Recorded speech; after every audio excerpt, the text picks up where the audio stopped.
Rome calling. Rome calling. This is the Gentleman Ultra. This is the Gentleman Ultra. Hello, welcome to the Calcio Blog and Gentleman Ultra podcast. The reason I'm just giggling a bit there, sorry, is because I pressed record and it counted down and then it seemed to freeze. So I was just doing weird movements on the screen to see if it was live. So yeah, a bit of an odd start. Rich, how are you? Well, no, I'm going to say I'm blaming your weekend in Sicily for this because I was just saying to you offline, my favourite message was, have you recovered? And you sent me a message saying, I feel like my body has no moisture. And that was like my favourite thing of the weekend. So, yeah. I was consuming so many liquids as well. It's odd. It's amazing, isn't it? It's amazing how dehydration works. We got to the last day, like my lips were cracked, and like my hand's skin was like really horrible.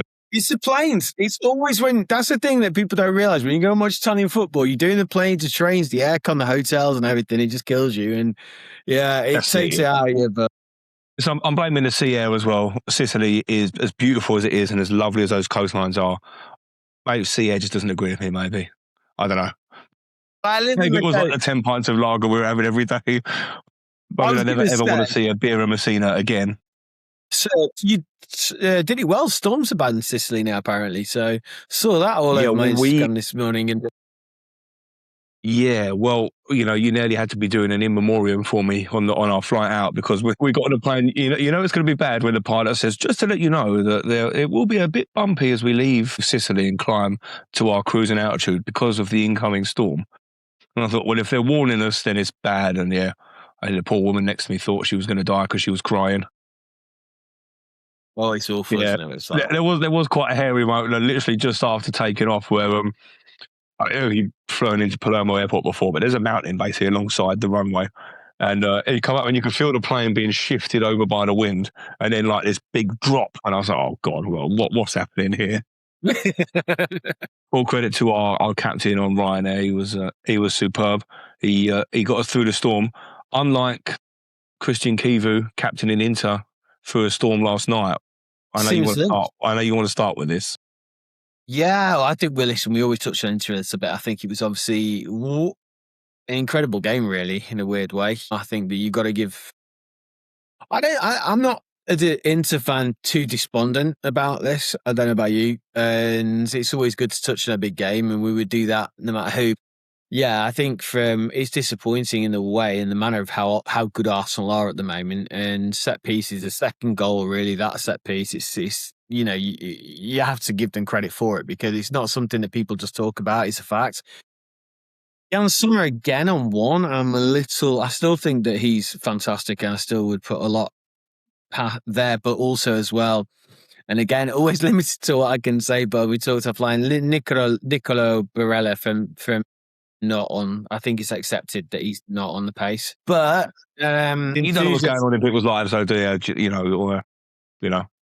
So stuff happens and it affects your performance at work. It happens to us all, doesn't it? So everyone's human beings. So it's interesting. But Inter move upwards and onwards in that sense. But for I think fans of the Champions League, if we take ourselves in, I need to be kind about people for one very quick thing we're going to say in North London at the moment because I think Arsenal are a fantastic team and probably will do exceptionally well in the Champions League. I still think Inter will as well. I think that. I look at the results against Atletico and Liverpool and now Arsenal, and I think I'm almost sort of getting to the point now with the Champions League where I'm thinking, cut your losses. We're not going to win the tournament, so cut your losses and let's win the Scudetto. Well, this makes it easier for me because rather than me do this opinion, which is good not to do, I'll ask you the question then, is it better, are you buying into the narrative now about Kivu not being able to win the big games? I know it would come against, obviously, Arsenal, Dortmund. I thought it is Dortmund next, isn't it? It'll be a big one. Obviously, in the league, we just need Udinese, Cremonese. There's a couple of, I think, the next three are good. But the big teams, the likelihood of, well, not the likelihood, sorry, the what we did in the Milan derby, we've not particularly played well in some of the big games, but maybe that just comes with time. Listen, I would say it might not be a Christian Keever problem. It might be a squad mentality problem because, there was a very big game at the end of last season that the team didn't turn up for. Yeah. We won't talk about it, but the Milan derby last season in the Coppa Italia and in the league as well, both of them just didn't show up to them. So Kivu's got it on his record, and it'll always be thrown at him because he's an inexperienced manager. But Yeah.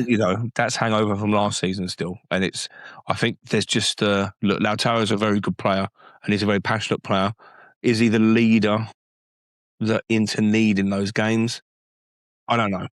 When you look at someone like Barella, normally, I mean, he's been so consistent. Like Sebastoni, like Jan Sommer, he's been brilliant. And I know he's got criticism this season, but I'm a big fan of his. And I think that, he's got that mentality that will always keep him there, but he's not going to be there forever. But when you look at someone like Pio Esposito, who's been, I mean, even the Arsenal fans were just waxing lyrical. Real handful last night, wasn't he? Real handful. He was amazing. Yeah, I'm conscious of time, but which leads me quickly on. So I just want to ask a question for people on the internet because with Inter, and this is a genuine personal sort of ask, and I'm asking you now to not a proper chance to talk about it. So, like, before Inter, I'm an official Inter, I'm kind of freelance Inter, so that's kind of my role. But we do the podcast, we do the YouTube, blah, blah, blah, blah, blah. But I always have a little routine where I post the pre-match lineup, always done that ever. I have this horrible thing that probably annoys people and I get blocked on Twitter for saying, goal, like our famous commentator, where every time we score, I put some graphics up.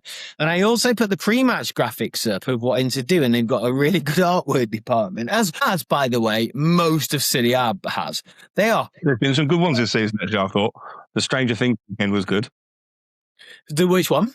The Stranger Things weekend that they did. Yeah, where they all published Stranger Things themes. So that was really amazing. Good. But like Sampdoria did last year were just unbelievable. They did the pirate one against, was it Pisa? It might have been Spezia, actually, funnily enough. But amazing. The two galleons, blah, blah. So I try and like be political and stuff, but also with other stuff that we do, I tweet stuff and I still don't understand social media, right? At all. So I give up. I am old, right? So I tweeted, it wasn't like I said, Arsenal are going to get eaten by the Biscone, the snake or whatever. I just posted black and blue Italian flag and the same artwork that Inter have done. And now, as we speak, it's closing on 1.2 million views and like 100 retweets. I'm not getting any now. The Arsenal fans are great. I love Arsenal Twitter because they're not giving me any grief. The AI innovation, in what they've changed into that snake in the cannons is just worth half an hour of your time because there are a lot of talented people out there putting stuff into play.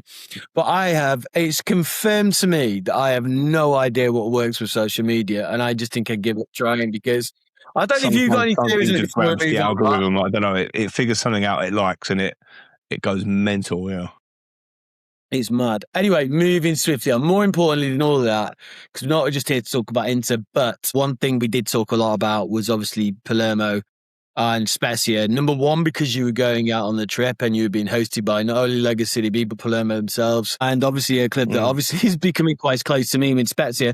I don't want to focus on Spezia too much today. I want to talk about more about Palermo. And really, I mean, I was loving it, seeing it from your point of view, just buzzing because I knew that obviously once you got there, I knew what was coming for you. I know what it's like to be in some of those situations, but obviously you were out with your mates as well. But I think that it was they looked after you, didn't they? I would say is probably the best way to say it. They really went above and beyond, really, because I don't know, in my head, I'm still just a geezer with a little bit of a fancy for Italian football that's chancing his arm a little bit sometimes. The Instagram page is blowing up, and I think we're on 17,000 followers and stuff like that. So I guess in terms of the Calcio world, it's a fairly big deal, but I just can't see it like that in my own head. So it was just amazing to me that firstly Serie B reached out and then that they set us up with Palermo and then what Palermo wanted to do for us. And I've got to just put it on the line here. Andrea from Liga Serie B and Andrea and Filippo from Palermo, like they were amazing. They looked after us. We didn't want for anything really. They were trying to rearrange their own press conference on match day -1 so that they could come and see us and stuff and wouldn't leave us alone. I said to my sister, listen, we're 4 grown men. it's a Saturday afternoon, there's football on the televisions in the bars. We just don't shift around your own programs. Like, it's fine. We'll see you Sunday. So even that was fantastic. But, we said about renting a car because we're going to Sicily and we wanted to have a look, explore the island. And they said, don't do Isn't that. it a sponsor of theirs? It's you probably can't read it because it's all pinked out. But yeah, Sicily by Car sponsor is their main sponsor. So they said, listen, we'll sort it with Sicily by Car. Now, we still have to pay a bit of money. We didn't get a free car. Listen, the hire for 4 days was €30. That's so we ended up paying about 140 in the end because I bought all the protection because I thought, I know I'm like driving a car. And actually, I've not told you this story yet. Good job I did. Now, I didn't crash their car at all. Yep. That never happened. But we may or may not have accidentally, and very accidentally, by the way, because the signage was not clear, but we may have illegally parked the car and got up on Sunday morning to find that it had been towed. Okay. So this is the first that Sicily by Car are hearing about this. Oh, I'm sorry. The car was towed away from the police. So, because we got there on Friday, right? So, I won't bore too much about the traffic layout of Palermo. We got there on a Friday evening, we got off a plane, shot into town, and where we put the hotel address in, came up, it kept trying to take us down this road to it, but it's in a little pedestrianised area. Now, the only way to get into the hotel car park is to come from one end of the street, straight across, and basically just hope you don't hit anyone as you go into the car park. So we kept coming down and just kept getting to these bollards. It's like, lads, I can't figure out a way around here. And then we just saw a 24-hour parking garage around the corner. So we went around there, dropped it in there. And they were like, yes, 24 hours and you need to move it by midday tomorrow or pay another €25. I was like, oh, that's fine. So we just basically chucked the car there, hotel, went straight out into Palermo to do what we do. Sort of came back the next morning. Got up the next morning and I thought, well, I'll go and move the car. The lads are still asleep. So I'll go and get it. So I went down there, I paid out my own pocket, parked the car, moved it down, and I'll come down the little road again so I was trying to figure out a way, and I couldn't do it. So got to like street parking just right by the hotel, and there was a space in between two cars that were parked. I thought, right, I'll drop it in there. So pulled it in there, and there was this old woman there. She didn't speak a word of English, but I just kept going, it's okay. And she goes, see. So I left it. I thought, fine. Old woman said it's fine. I left it there. That's the advice you want to be taking in Sicily. To be fair, I actually would have done the same thing. It's like, yeah, right. And it was in between two other cars. Come back later that night, about 1 a.m. on the Sunday morning, we get back to the hotel, and I sort of glance over and I think, I don't see the car there, but I thought, I've been drinking all day now, so this is just my eyes. I can't see the car. I go up, come back down in the morning, have a little coffee at the cafe next door. And I think I walk over, just check on the car, and I get over there and it's gone. I went down to the hotel reception. I was like, look. Talking to me when you were out on your own that morning. Was that, we were messaging and having a few voice notes or whatever, and you said you just gone down to get a coffee? Saturday morning, I think, that when I was talking to you, I think Sunday morning was when the car was gone, and I had a bit of a panic. Sunday morning? I was just saying, because you were properly calm when I was speaking to you. No, yeah. Well, I was calm anyway because it was just a hire car and it's not my motor. But can we just say to sponsor Palermo? Listen, I sorted it out, right? So I go up to the hotel and I'm like, listen, I parked the car out there last night, and he just straight away went, ooh. And I was like, yes, it's gone. And he was like, okay. So we rang the police and he says, yeah, they have it. Dan, bless him, the guy wrote me down the address. And then he rang up the parking lot where they're taking it to, and he was talking to the guy, and I could hear him saying, non Italiano, Inglese, and yeah, he got off the phone, and he gave me the address, and he went, good luck. So the place was only 5 minutes away, to be fair, so I got the taxi up there, 5 minutes, got in there, and I thought, God, it's going to be, it was only €90 to get it back. So it was annoying, but it wasn't horrendous. The most painful thing about it was, the most painful thing about it was trying to talk to the guy through my phone because he didn't speak any English, so I had to get him to talk into my Translate app so it could then talk to me in English. We got the car back. You love it. I mean, like, talking about Palermo, I mean, obviously, one of the things that you're really good at, I suppose, over both TGU and Calcio Blog, for people going to Palermo, and I was going to go on a different tangent then, but it is important we do. One thing when we've talked about football, whether you go to somewhere like, whether it's like Navarra is really difficult to get to the stadium, Fiorentina's a weird one. I'm just talking from personal experience. Rome and Bologna, terrible transportation. What's it like in Palermo just getting to the stadium for people who want to go? Because Sicily's amazing. They're now doing flights from Manchester. So, for people in the UK, there might be a little bit more. And they're looking good as well on the pitch. So, yeah, I had about 3 messages yesterday when I published a full video. I had about 3 people message saying, wow, that looks amazing. We're going to go.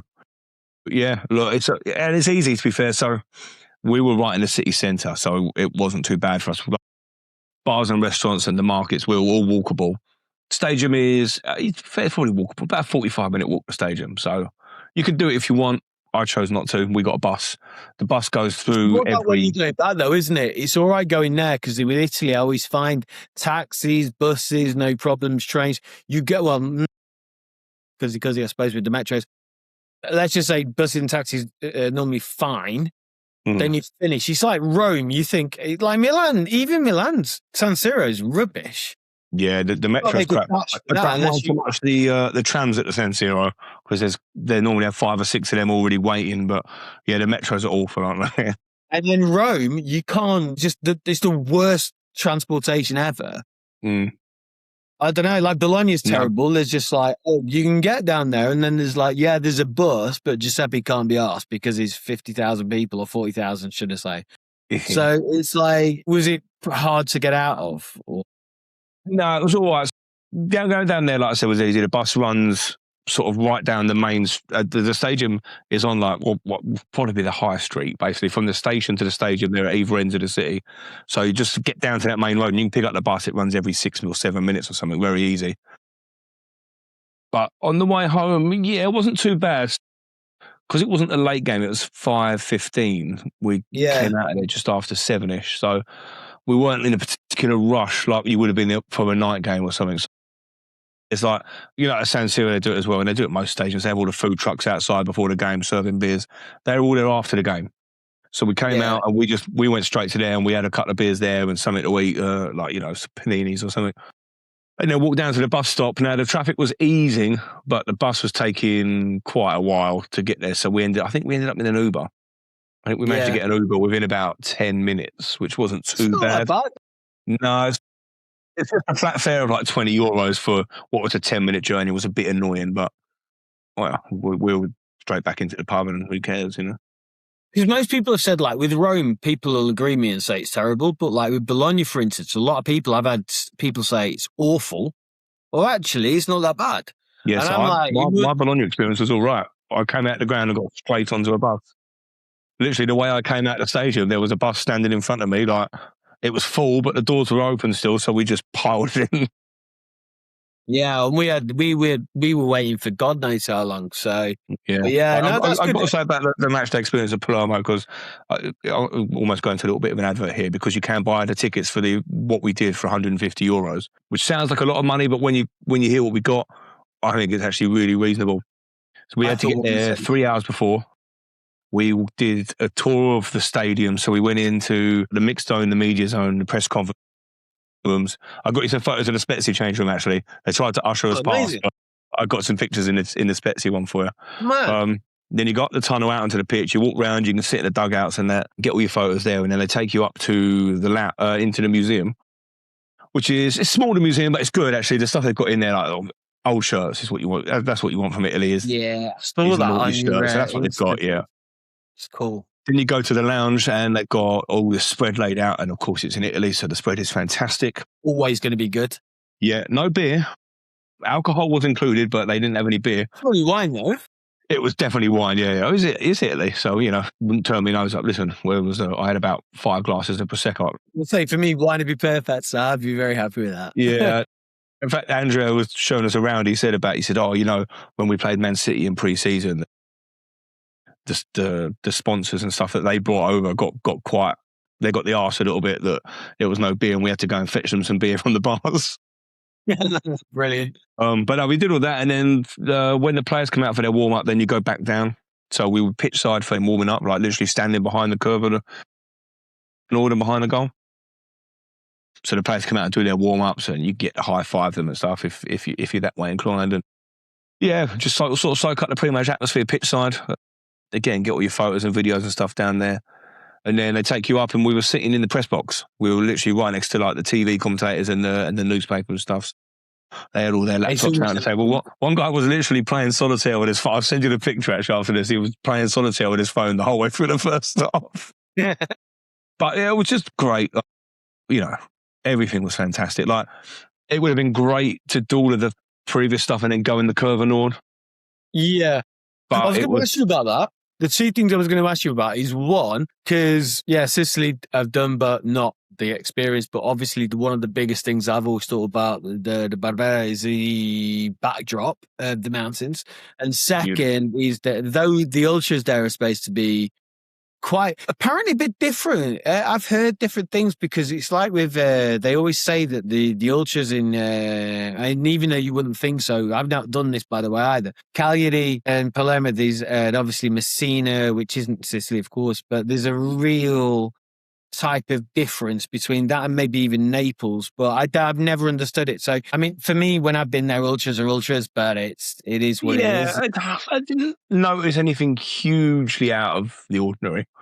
No, there was probably more pyro. Pyro was constantly going off during the game. Well, that's one thing I would say about like Bari, for instance. Like that's actually a really good point. In the south, I think there's more of that. I think in the north, like even with Inter now, you don't really see it in there, do you? No, not unless there's a big goal or something. No. Yeah. But yeah, well, there was basically, you know, they got a throw in and they were setting pyro off in the stands, you know, which was great. But like every other ultra group that I've experienced, they would start to finish right the way through. Just relentless. Yeah, I wouldn't have said it was too different apart from like the increased amount of pyro. It was, but they just create such a great atmosphere in there, don't they? Like I said, actually, to be fair, there were periods in the game where it probably died off a little bit, the match itself, and it was a bit like, oh, but you just turn your head to the left and just watch the ultras for a couple of minutes and you're back to being fully entertained, aren't you? Yeah, it's my little boy does that 6th and he's like, when we were at San Siro, he just spent most of his time. I got a brilliant picture of my little boy.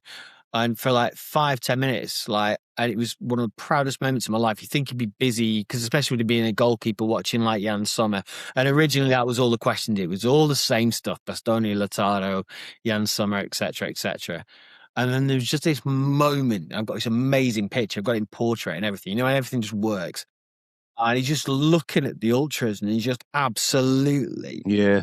Like, wow. And then he said to me, he said, 6 years old, can I take my shirt off? I went, no, we're in corporate, darling, no. None of that here. None of that here. Don't you dare. But the ultras, they add so much to the atmosphere, like to the experience, because, you know, there were a lot of games I've been to and watched in Italy where if it wasn't for the ultras, you'd be thinking, core, this level, wow.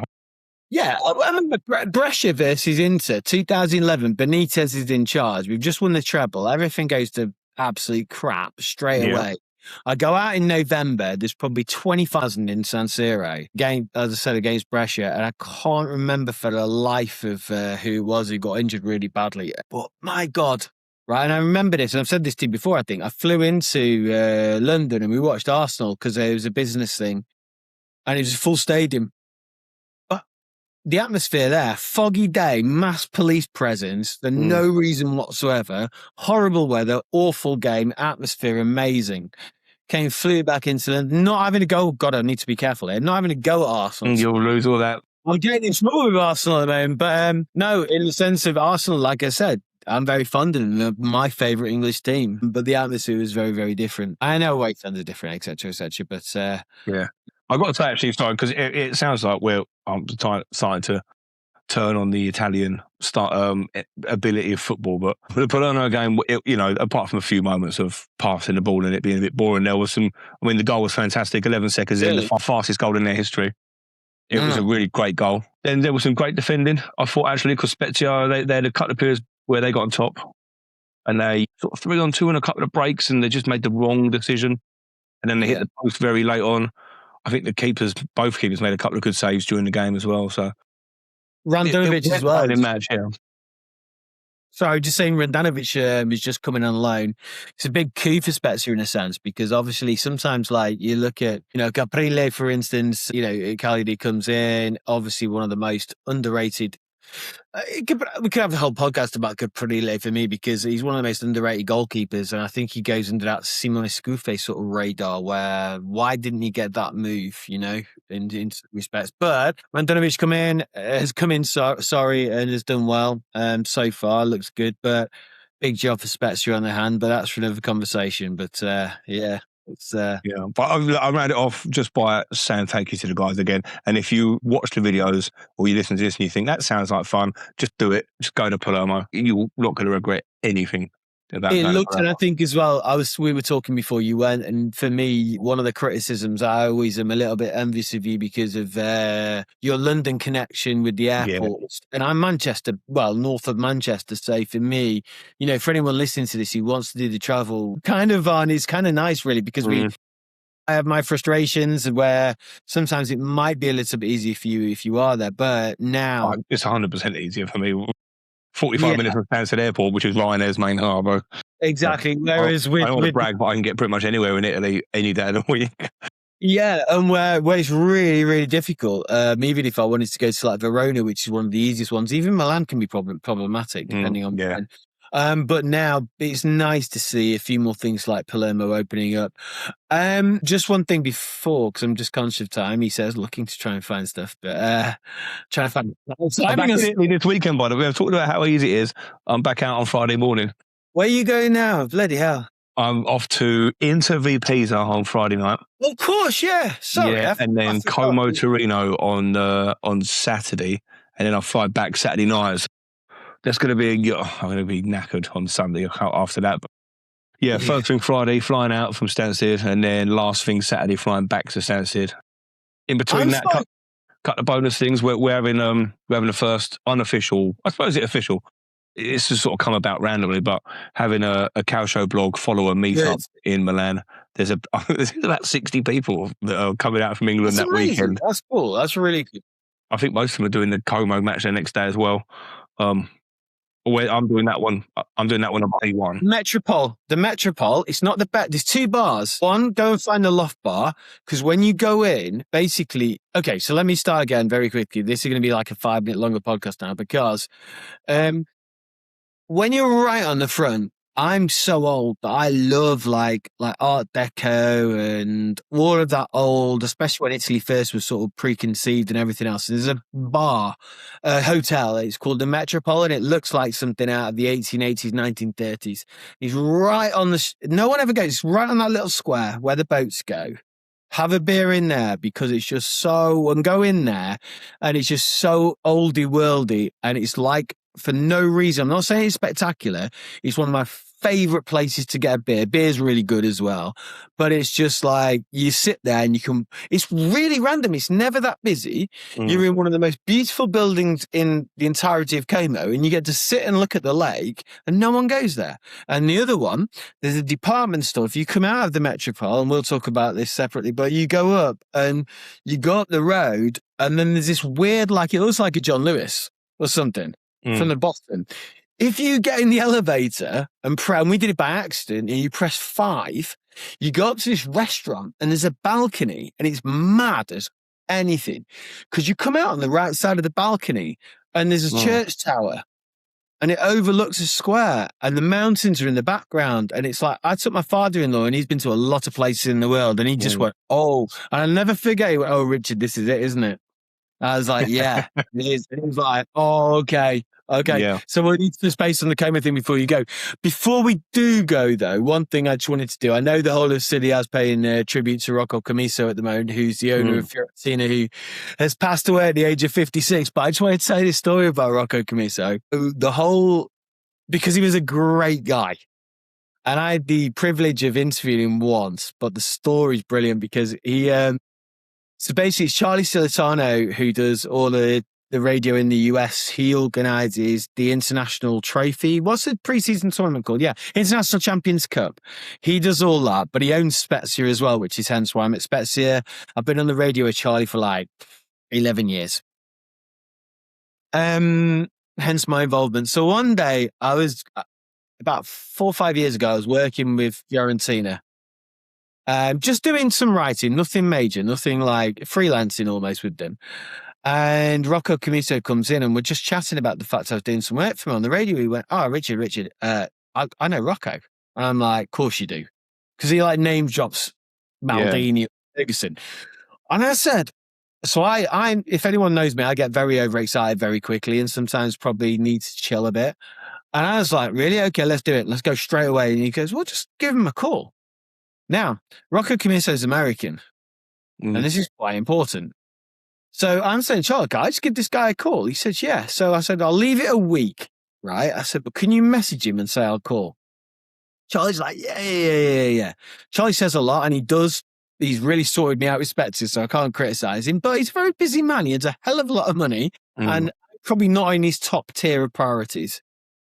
So anyway, he says, "Next week," I go, Charlie, can I give Rocco a call?" "Yeah, call him whenever. So I go off the radio and I'm like, "Well, we just finished the radio. Okay, I'll leave it a day." So I pick up the phone. Can't remember what the time difference is, but I thought the guy's in Italy, right? So I ring him up. It's like 3 a.m. Right. And I've got a 70-year-old guy. He's going, "Who the hell are you?" And I'm like going, "I know Charlie Solitano." And he said I can interview Richard Hall from football. And this is the best bit. "Richard Hall from Football Italia." Like you effing know. And he's like, "What the hell are you ringing me for now?" And I'm going, "You're not in Italy." He goes, "Do you think I'm in Italy?" I went, "Well, I obviously don't now." And I'm like, "Okay." I said, "I've made a massive mistake. I'm super sorry." I'm like normally obsessively polite. And he just went, "No." And this is the best line. He went, "No, fuck you. Shut up. You're staying." I went, "What?" And he goes, "No, fuck this. I'm up now." And he said told someone to fuck off who was around him, which was brilliant. Don't know if it was his dog or his wife. And he goes in, he's like, "Right, I'm not going to say his tipple of choice at that time of the day." He went, "Right, Fiorentina, how long do you want?" I went, "Half an hour." "Well, let's go." The man sat with me for half an hour and I got one of the best interviews, the most informed and amazing interviews I've ever had with anyone, when he was so open and honest about what he was doing with the training ground. Like for Football Italia, I was one of the first ones who knew about what he was doing there with that. He was amazing, absolutely amazing. And then the best bit at the end, he just went, "Are we good?" He goes, "Yeah." He goes, "You know what? I really like you, but fuck off." I was like, "Oh, thank you so much." And but he did add at the end, he messaged, and then he had the time to message me about 5 minutes later, say, "If you ever need anything else, always reach out." I never did, of course, but But what a guy. What an amazing guy. Can you imagine waking a 70-year-old guy up at 3 a.m. when he's got no idea who you are? And he just gets up and goes, maybe it was a water and an aspirin and orange juice, or maybe it was a glass of champagne, whatever he did, and spent half an hour. And I just think that, what a guy. So, Well, I'd have told you to fuck off. Myself to fuck off. So, brilliant stuff. But just end on that one. Right. Well, we're done, aren't we now? So we are done. Yeah. Let's get everyone get back to their day. Exactly. What games are we on tonight? I've not even looked at the Italian teams out. Juve are playing, have they got Benfica? Yes. Yeah. Yes, they have. Just another quick one. Do you see that, not that we talk about English football, but Manchester City giving the fee, all the travel stuff back, because we are a semi-travel blog. Did they? I wondered what they'd do after that, because I mean, I know Bodo Glimt and they're supposed to be like hard to beat at home and going to the Arctic Circle in January and blah, blah, blah. Man City should still beat them. Massively. But I think it's a bit of if I'm playing for Bodo, I'm thinking that's a bit of an insult. You've heard that. The other game, that was the one I was looking at. Atalanta versus Athletic Club. That's a cracker. That was the one that's in my head. So, yeah. And yes, you're right. It is Juve Benfica. So, right. For me, after last night's debacle, I'm going to get an early night tonight, I think. I got a lot of work. I've only been at work 2 days this week and then I go back to Italy. So I've got a big day tomorrow. So I'll be in bed probably with You're like, at the moment, the way we are, you're like, I feel like I'm the guy who got married first. You know, when like you're out every night, I feel like I'm living through you. I used to be out like 8-10 times a year and you're doing like 8-10 times a month. And I'm just like going, tell me what happened. I can tell you now. February, I'm not leaving this car. I've got to go to Germany for work. That's different. I don't pay for that. I'm not leaving the car. I've got to renew my passport. It expires in October. and I can't travel from April or so. I've got 6 months. The last 6 months you can't travel, can you? So I have to renew my passport at some point early this year. February, I'm setting aside to stay in England for the month and I get my passport renewed. I'm going to lose all my stamps. I'm gutted about it. It's nearly full up, and I'm gutted. I'm going to lose them all. At least I might be able to get my own back a bit at the end of the year, but I'm only talking 3 or 4 trips, so that's it. But yeah, just before we finish, for some reason, Arsenal fans love a picture of a snake. I'm up to 1.2 million. There God we go. knows why. There we go. All you need now Right. is to each of them to give you £1. Yeah. Everyone who's, if anyone actually, I reposted our link for this that's coming on, just thinking if we could get like even a tenth of that, want to listen to us and talk about it. But up the Arsenal. I don't mean that. I'm glad you added it. All good, mate. Okay. Supposed to his chat for now, but yeah, good one. Mate. Yeah. Arrivederci. Arrivederci.